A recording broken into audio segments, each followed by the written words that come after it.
2026ஆம் ஆண்டு இஎம்ஐ யாருக்கெல்லாம் முடியும்? சார் ரிஷபராசிக்கு sir. Sir super super super sir. Sir இன்னொரு பண்ணுங்க சார். ரிஷப ராசிக்கு அவங்களுக்கு தொழில் ரொம்ப அதிகமா நல்லா இருக்கும் சார். என்னங்க என்னால நம்பவே முடியல. எங்க பணம் கேட்டாலும் இது வரைக்கும் எதிர்பார்த்த பணம் கண்டிப்பா திரும்ப வரப்போகுது சார். கொல வரியில இருக்கேன், மரியாதையா வெளியே போயிரு, இல்லைன்னா தொங்குறத அறுத்துருவேன். எங்க பணம் கேட்டாலும் கிடைக்குமா? எங்க பணம் கேட்டாலும் கிடைக்கும். கொடுத்த பணம் திரும்ப வரும். கிடைக்கும்னு வாங்குனதுனாலதான் இஎம்ஐயே இருக்கு. ஜப்பான்கார என்னென்னமோ கண்டுபிடிக்கிறா, நான் எதை கண்டுபிடிச்சிட்டு வந்துக்குது பாரு. அப்புறம் மறுபடியும் நாங்க எங்க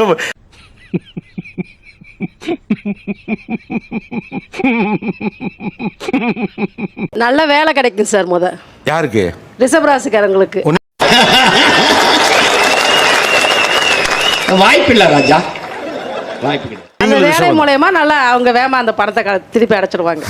அவனே அங்க மட்டும் நான் இருந்திருக்கணும், கல்ல எடுத்து கண்ணாடி உடைச்சிருப்பேன். ஒரு நிமிஷம், ஒரு மைண்ட் வாய்ஸ் வெளியில வருது. வேலையெல்லாம் கிடைக்குது, காசு தான் கிடைக்கல.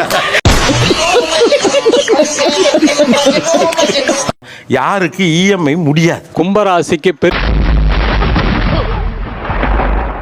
பெருசா யோசிச்சு நிறைய விஷயங்கள் பண்றதுனால நிறைய பணம் ஏமாற்றம் வரும். அதுக்கு நான் என்ன பண்ணணும்? சாம்பார் ஊற்றணுமா?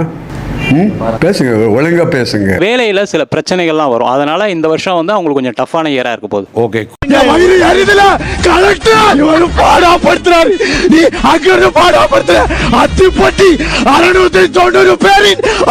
எந்த ராசி அடுத்தவங்க லவ்ல போய் அட்வைஸ் கொடுக்க கூடாது, சிக்கலாயிரும். சித்த நேரம் இருடா, அப்பெல்லாம் கேட்டாலே டயர்ட் ஆகுதுடா.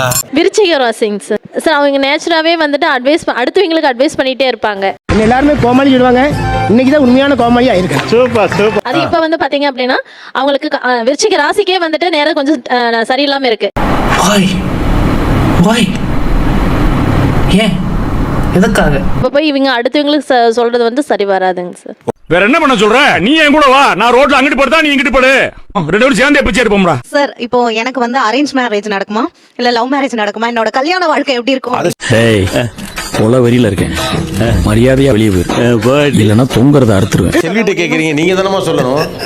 இல்ல சார், அடுத்த வருஷம் இப்ப கல்யாணம் பண்ணலாமா எப்படி?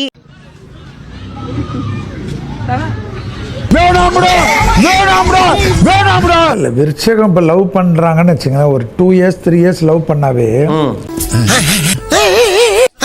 அந்த பையனோட ஒரு பெட்டர் ஆப்ஷன் அவங்களுக்கு வெளியில கிடைக்காது. ஏன்னா இவங்களோட அட்ஜஸ்ட் பண்ணிட்டு போறது பெரிய கஷ்டம். ஏமா இதெல்லாம் ஒரு பொண்ணாமா? சரியா வேகாத டைனோசர் முட்டை மாதிரி.